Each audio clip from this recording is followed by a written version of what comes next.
85 men hit the ground that day.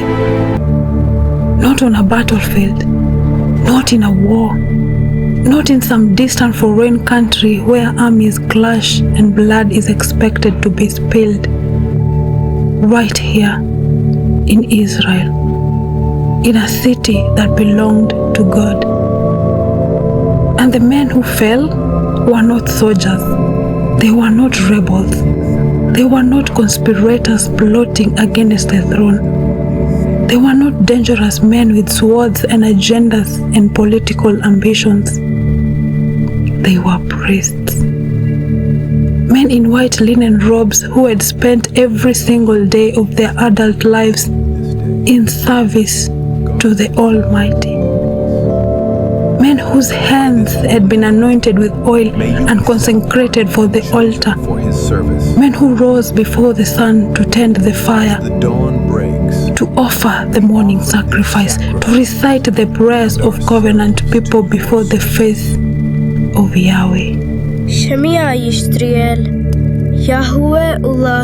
Men who had memorized the Torah from boyhood. Men who knew the name of God so deeply that they trembled to speak it. And in one single afternoon, in the time it takes to read a few chapters of your Bible, every one of them was dead.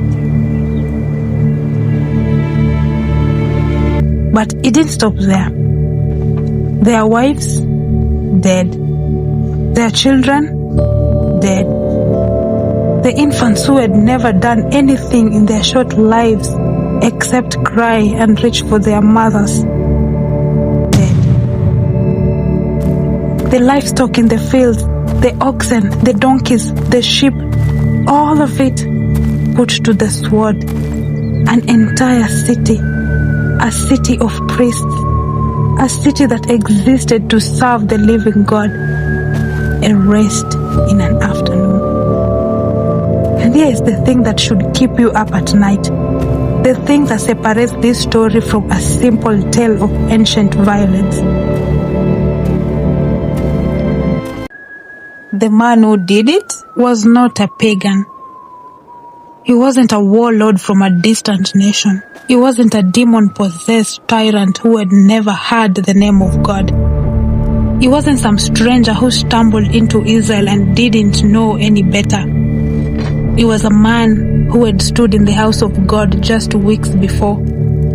He was a man who had watched a divine story unfolding right in front of his eyes. He was a man who had been given a front row seat to one of the most significant moments in all of Israel history. The moment when the fugitive who would become the greatest king Israel ever knew walked into the tabernacle of the Lord and received bread from the high priest's table. He had seen it all. He had remembered all of it. And when the moment came, when the paranoid king turned to him and said, "Do what no one else will do," he stepped forward without hesitation. No flinching, no questioning, no conscience. His name was Doeg the Edomite. He was the chief herdsman of King Saul, and he is one of the most chilling figures in the entire Old Testament.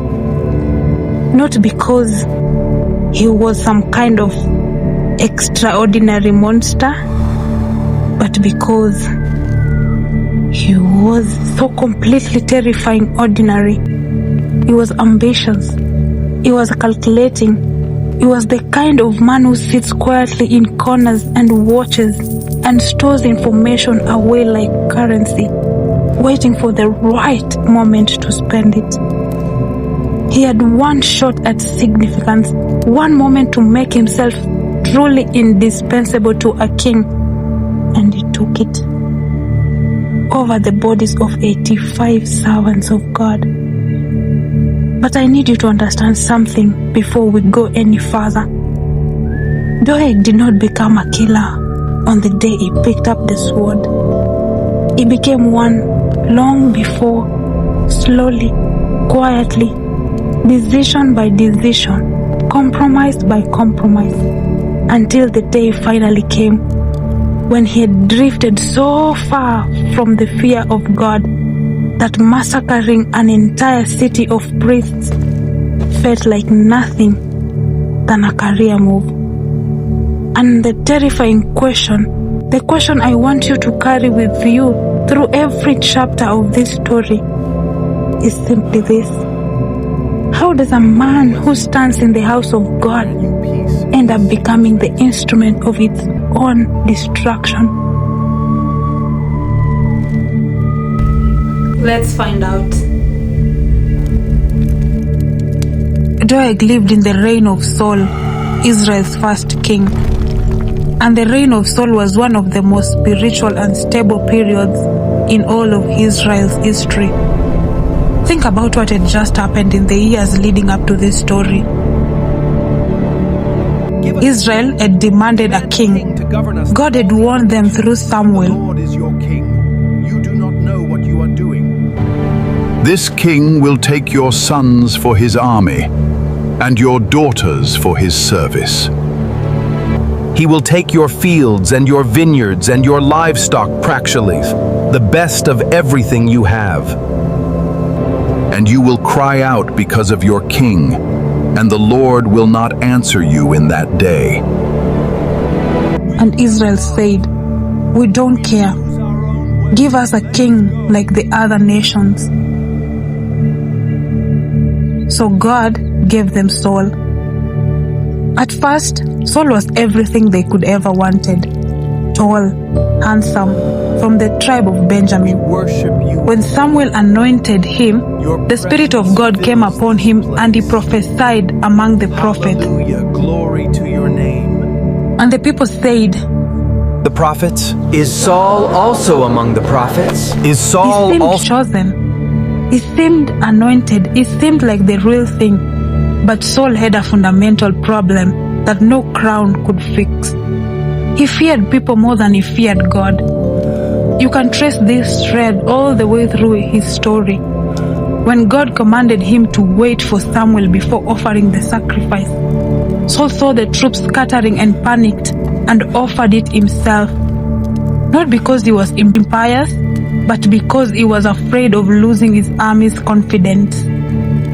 Thus says the Lord of hosts, I will punish When God commanded him to completely destroy the Amalekites and everything they owned, Saul kept the best livestock and spared King Agag, not because he was rebellious by nature, but because he was afraid of what the people would think if he destroyed things of obvious value. And when Samuel confronted him, Saul said something that reveals everything about who he was. I have sinned, for I have transgressed the commandment of the Lord and your words. I feared the people and obeyed their voice. I feared the people. There it is, the confession that defines the entire tragedy of Saul. A king who was afraid of his own subjects.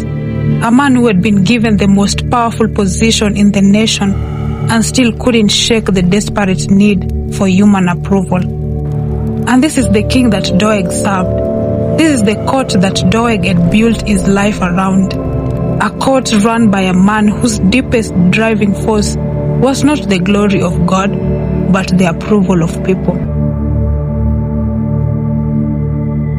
Is it any wonder that the men who rose to prominence in that kind of court were men who had mastered the same currency?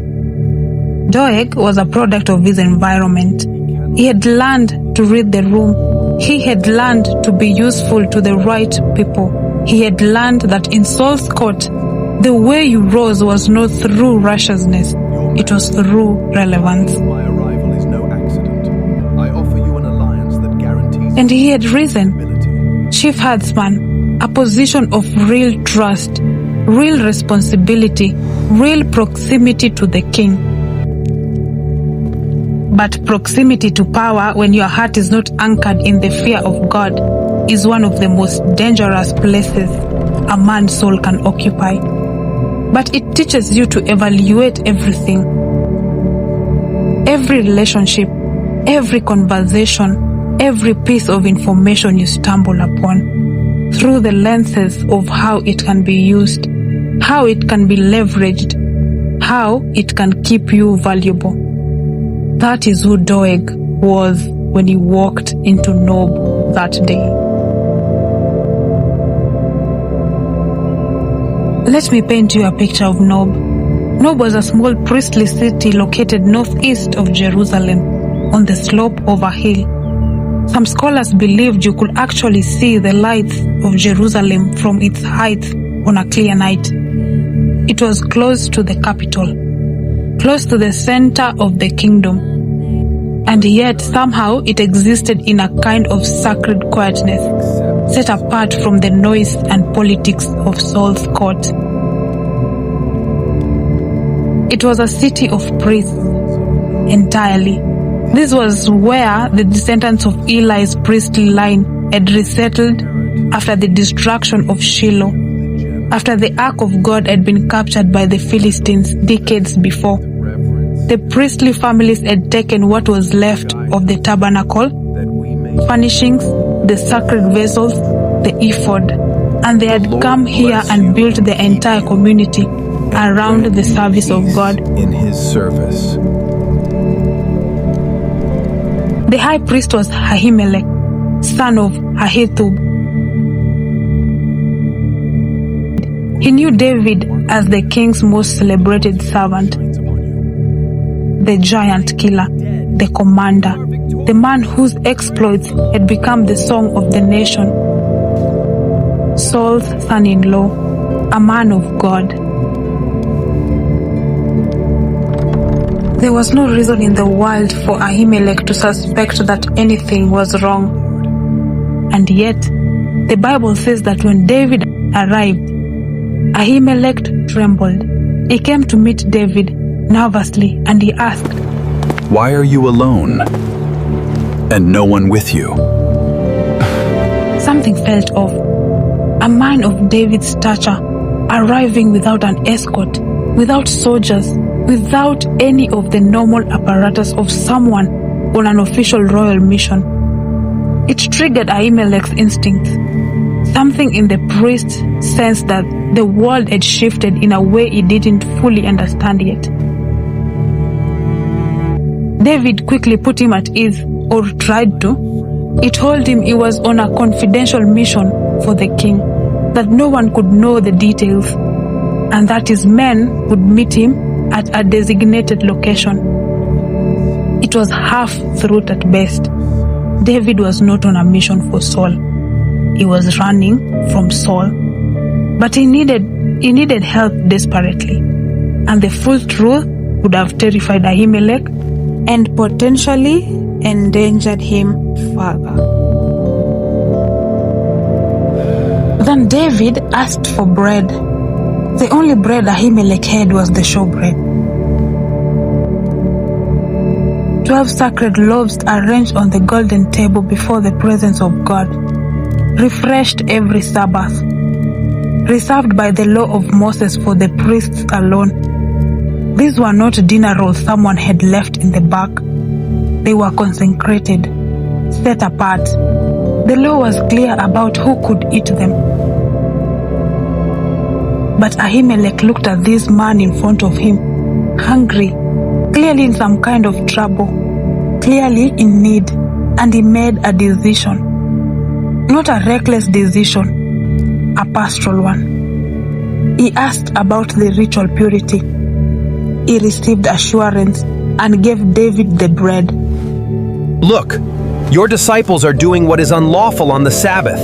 Have you not read what David did when he and his companions were hungry? Jesus would later point to this exact moment when the Pharisees came after his disciples for plucking grain on the Sabbath. He didn't defend his disciples by arguing the technicalities. He pointed to Ahimelech and said, "The Sabbath was made for man. not man for the Sabbath. What Ahimelech understood, what the Pharisees had forgotten, was that the law was never meant to be a wall between desperate people and the mercy of God. Then David asked for a weapon, and here is where the story becomes something almost mythological. The only weapon available, Ahimelech told him, was the sword of Goliath, the actual sword. The one David had used to cut off the giant's head after a teenage shepherd boy walked into the valley of Elah with nothing but a sling and a certainty that God was with him. That sword had been wrapped in cloth, stored behind the ephod, preserved in the house of God like a monument to what happens when one faithful person refuses to be intimidated by what looks impossible. Think about what that moment must have felt like for David, standing in the house of God, stripped of everything, his reputation, his position, his safety, and the priest reaches behind the sacred curtains and pulls out the sword that started it all. The sword that had caused all Israel to sing about him. The sword that had first made Saul afraid of him. God, in his remarkable way, had kept it for this exact moment. David took it, and he walked out of Nob with bread in his hands and Goliath's sword at his side. And in the corner of the tabernacle, Doeg the Edomite had watched every single moment of it. Now, a certain man of the servants of Saul was there that day, detained before the Lord. His name was Doeg the Edomite, the chief of Saul's headsmen. 1 Samuel 21:7. One sentence, easy to read past, but the placement is deliberate, because this one sentence is a timer counting down to catastrophe. Doeg was there, detained before the Lord. Scholars have debated what exactly that phrase means. Some think he was fulfilling a religious obligation, a vow, a period of ritual purification, a Sabbath observance that required him to remain in the city. Others think it was more administrative, that he was simply held up on business. We don't know for certain. But here is what we do know. Doeg was in the house of God, physically, bodily present in the sacred city of the priests. And while he stood there, in that place where the presence of God dwelt among his people, his mind was elsewhere entirely. He watched Ahimelech come out nervous. He heard the conversation. He saw the bread change hands. He saw the priest disappear behind the ephod and come back with something wrapped in cloth. He saw David's face when he recognized what it was. He watched David walk away in both. And he didn't say a word, didn't greet David, didn't ask Ahimelech a single question. He just stood there in the house of God, watching, recording, calculating, and the whole time behind his eyes, he was already composing the report he was going to deliver to Saul. Now, I want you to sit with that image for a moment, because it is one of the most spiritually disturbing pictures in the entire Bible. Not a battlefield, not a throne room, not some dark back alley negotiation between corrupt men. A man standing in the house of God, using the sacred space as a surveillance post. There is a kind of a person who can do this, who can be physically present in worship while being entirely absent from any actual encounter with God, who learns over time to move through holy spaces the way a spy moves through a room, noticing everything, absorbing nothing. using the environment as cover while their real agenda runs quietly in the background. Nobody becomes that person overnight. It happens gradually, through years of small choices, years of deciding that what matters most is not what God thinks, but what the King thinks. Not what is right, but what is useful. Not what serves others, but what serves you. By the time Doeg stood in the tabernacle that day, he had been in Saul's court long enough that this was simply how he processed the world. Not what does God want from me in this moment, but what can I do with this information? He left Nob, and the information went with him. You need to understand the room Doeg was walking back into, because the room matters. Saul's court by this point in the story was not a place where rational men made rational decisions. It was a pressure cooker, a sealed environment where fear had been building for years until the air itself felt wrong. The Bible tells us that an evil spirit had been tormenting Saul ever since the day God's Spirit departed from him. Whatever we make of that theologically, and it is genuinely complex passage, the practical picture is unmistakable. Saul was a man in torment.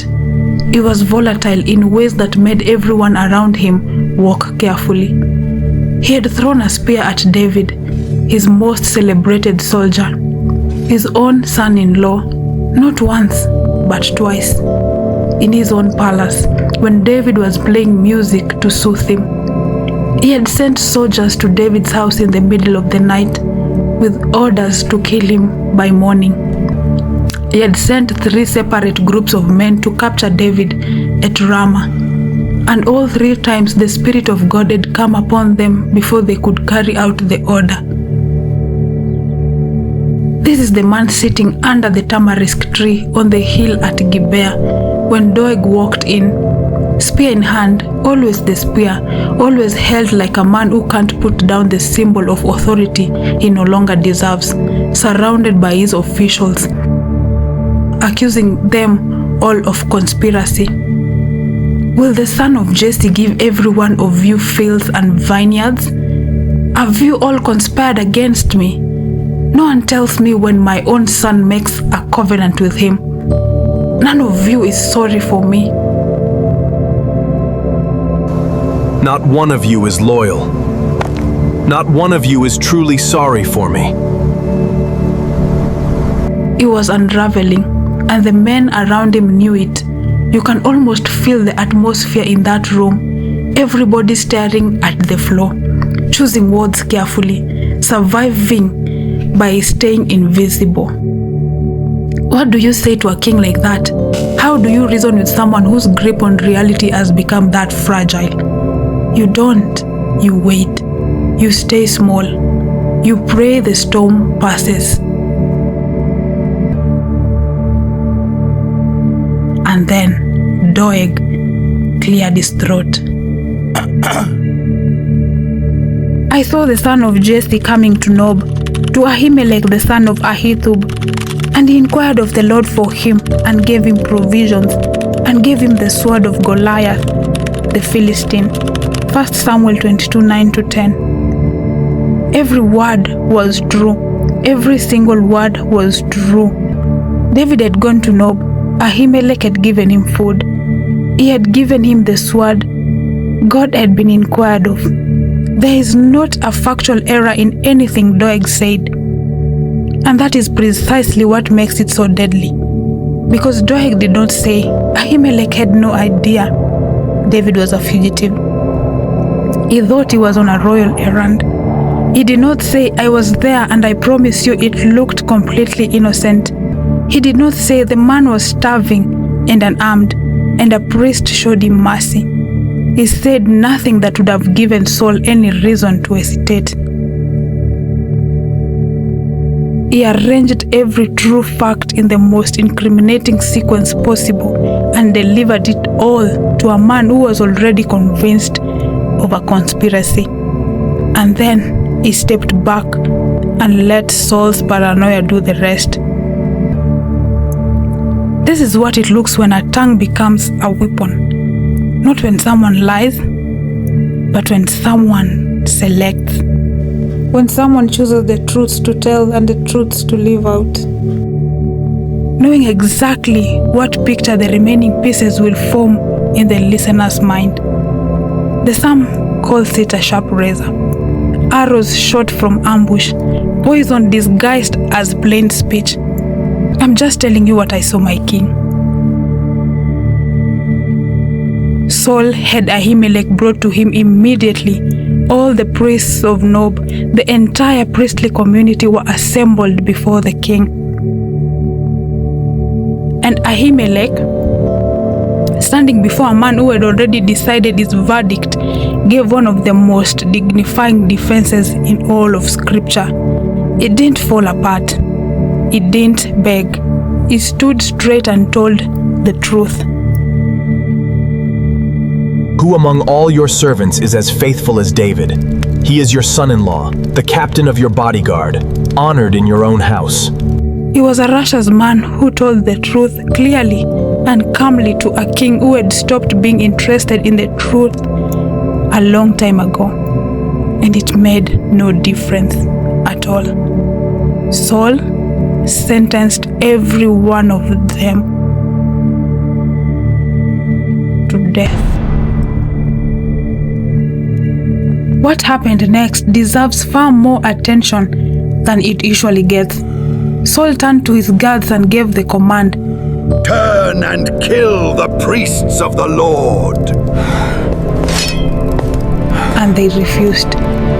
They stood there in the presence of the king, in the atmosphere of his rage and his absolute authority over their lives. And they said no. They were not peacemakers. They were soldiers who had seen what kings do to people who disobeyed them. And still, this was the line they would not cross. They feared God more than they feared Saul.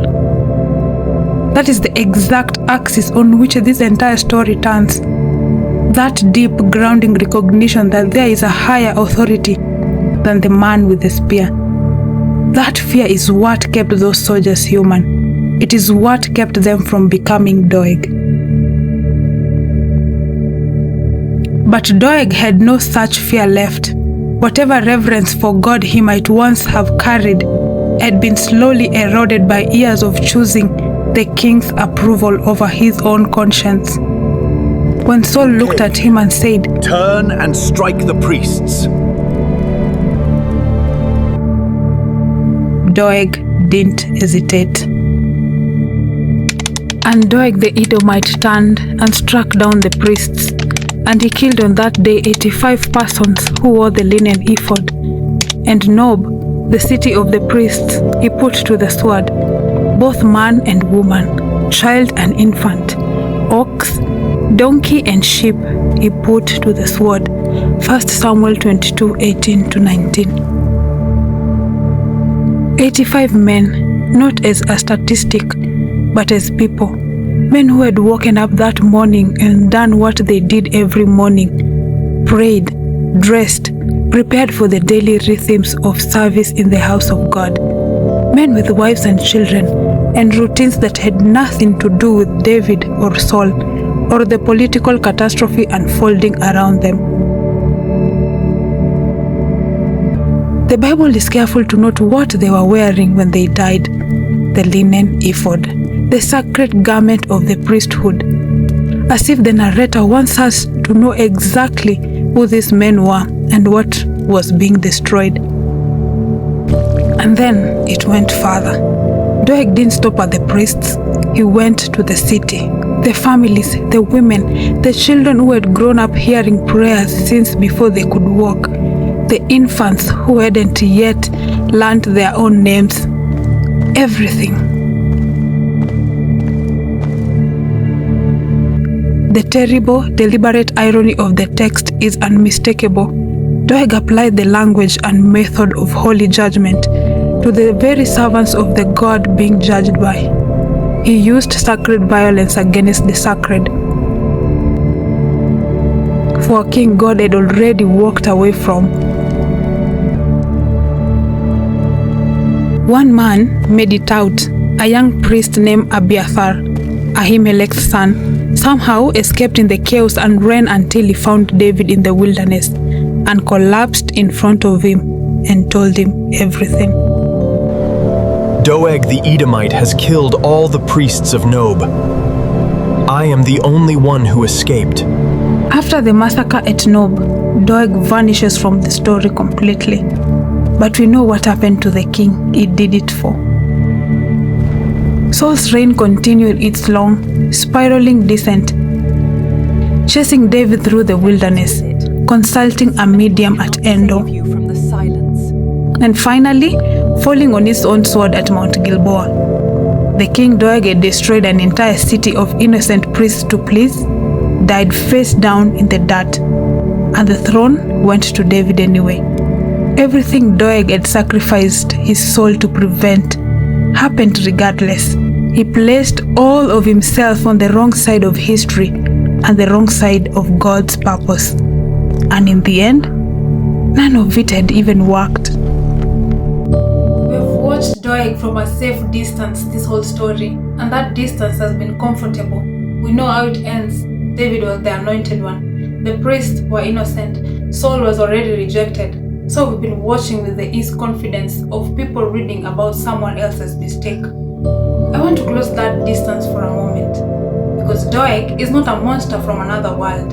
He is a mirror, and if you are honest, the reflection is unsettling. He is a mirror for every person who has ever sat in the house of God, physically present, while their mind was somewhere else entirely, calculating, feeling away what they observed for later. He is a mirror for every person who has sat silent while something wrong was happening, not because silence was wise, but because speaking up would have cost them something with someone they needed to stay close to. He is a mirror for every person who has taken a true piece of information and delivered it in a way specifically designed to damage someone, wrapped in the clean, deniable language of, I'm just sharing what I saw. He is a mirror for every person who has gradually and almost without noticing shifted the center of their loyalty from God to something smaller. A career, a relationship, a sense of belonging in a powerful room. Not in a dramatic decision, but in a long string of tiny ones, each of which felt justified at the time. Doeg didn't decide what morning to massacre a city. He arrived at that morning through years of becoming the kind of person who could. The massacre wasn't a deviation from his character. It was his character finally in a situation where nothing was restraining it. That is the warning. Not don't murder anyone. Most of us will never face that moment. The warning is quieter than that. Watch the small choices. Watch where you root your deepest loyalty. Watch what you do in the moments when no one appears to be looking. Because someone always is. And more importantly, you are. You are watching yourself. You are becoming yourself. The person you are in the quiet moments is the person you will be when the moment that matters finally arrives.